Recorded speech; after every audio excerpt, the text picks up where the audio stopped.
What is going on, everybody? Welcome back to Phones and Drones. So, yesterday Apple dropped iOS 17.2 Beta 1 for all eligible iPhones, and in that build had one of their promised features from earlier in the year, and this is that new journaling app.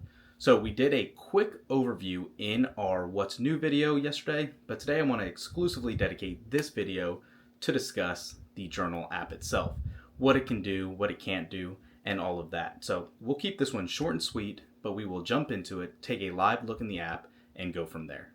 Let's go. Okay, so as you guys can see here, there is the new logo for the journal app, and the first thing you'll notice is that it is password protected or Face ID protected for privacy reasons, obviously. Now, right when you jump in, again, this is one we did yesterday, talking about this is our first time in journal, and this is just that first entry. You can see just clicking on it doesn't do anything, but if you actually click on these three dots, you can edit this or bookmark it or delete it. You can obviously filter it on all entries or reflections. And obviously, when you're going to add a new entry, you can hit this plus sign and get a ton of new information. So when you do, it gives you reflection ideas that you can refresh.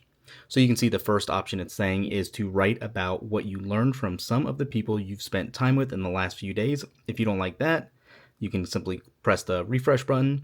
And now we got recall a challenge you've overcome, looking back, what's one thing you've learned from it, and so on and so on. And you can do this to all three of them if you choose to act on one. So think about a time when you tried something new and enjoyed it. You can click on it, and here you have options of using recommended again, adding photos, taking a photo, using a voice memo, or location. So let's just say something I tried doing the first time. First time making YouTube videos. Right? And if that's all you want to have, you can simply say done. If you want to change the date and the time, you can customize that as well. And then on the top left side, you can see is that bookmark icon if you choose to bookmark this exact scenario. So we're going to say done. And there you go. And you can see it has that highlighted point there, letting you know that that's what that journal entry was about. Again, if you go into new, you can look in your private access to suggestions if you want. We'll delete that. You can do a standard new entry like we were talking about.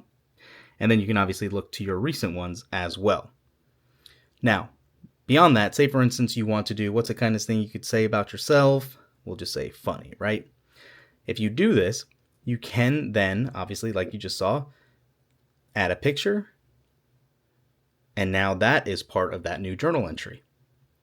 So there is a lot to this. It is very, very full, I guess you can call it, of offerings. And then obviously you can delete what you don't want. And now we're back to the first two. And it'll just become a scrollable journal. So a lot of people like these things just because you can track memories, what made you upset, what made you happy, what you're thinking, what's on your mind, and really help your mental health. That's the reason for it. A lot of people use it. It is very common, especially here in the US nowadays. Again, we don't use it necessarily directly, but it is cool to see Apple implement in here. Now, aside from that, like we talked about, you can filter just by those reflections, and you see we now have one added, or all your entries you've ever put in. You can obviously do, there's your most recent journal suggestion, reflection, and all of that. So that's the majority of it in its current form. This will obviously change as time goes on. They'll add new options and suggestions and titles and things of that sort. But if you are a journaling fan, this is going to be your go-to, I think. I think this is going to be very beneficial for a lot of people. Instead of needed separate apps, now you have it built right in to iOS. One other call out, and I'm going to check for you really quick, is if you go into your settings and search for journal, there is no dedicated resources or settings for that. You know how sometimes when Apple has its own new apps, they add that. There is nothing like that of that sort for journal, at least in this beta. So, yep, again, that's the biggest call out too. This is only the first beta. We can still see more information added by the time this iOS 17.2 version is released. So keep that in mind as well. But yeah, that's it for this one, guys. Thanks for watching. Thumbs up this video, subscribe to the channel, and we will catch you in the next one. Peace.